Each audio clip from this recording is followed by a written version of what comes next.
Welcome back to the next part of the story Oliver Asks for More, a reflection of the real life injustice in Victorian society. In the previous part of the chapter, we have seen how Oliver is born in a workhouse, and the poor woman who was looking after the newborn after the death of Oliver's mother looked at the child only with pity, because she knew too well that this child, this orphan, born into a world where he will not find pity or love. No one was able to discover who the baby's father was or what his mother's name was. So, after the death of the mother, the people in the workhouse or the officials associated with the workhouse tried to find out the identity of his parents, but nothing was found.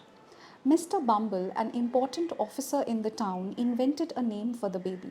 Now, Mr. Bumble is an important officer in the town. He was also one of the officers who was associated with the functioning of the workhouses. He chose the name Oliver Twist, and he chose the name for the baby.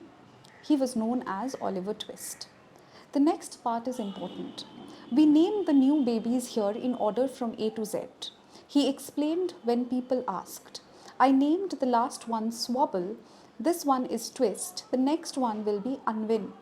So, a couple of things that are clear from this statement is a lot of women would come in who would perhaps give birth to children who perhaps do not have any agency to look after themselves. So they would end up in the workhouses and would give birth to these children.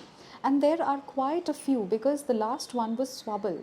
So A to Z. So you can understand the number of children who would come in. And he was also sure another one will also come in and he will name the child Unwin.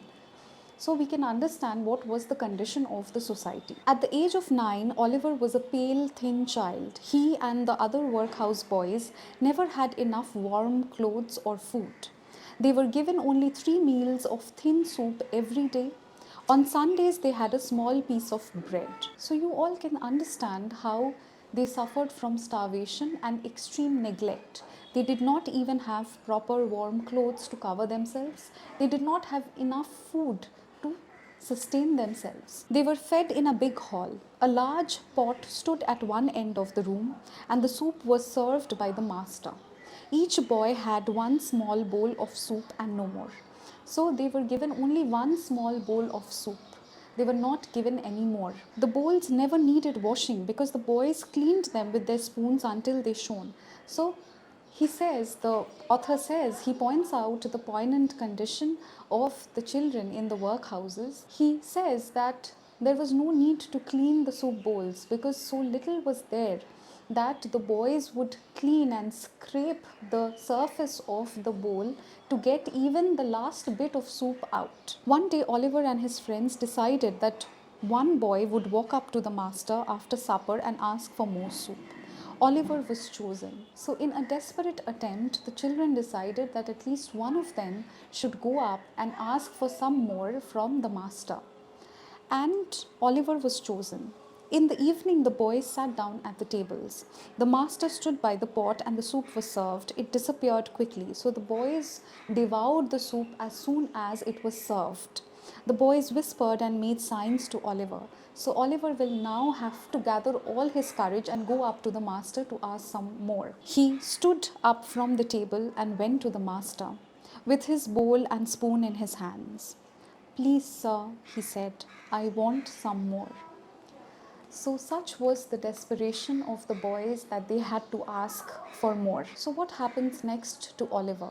How is he treated after he dares to ask this question? We will find out in the next part of the video.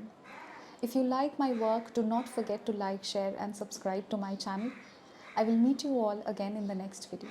Thank you for watching.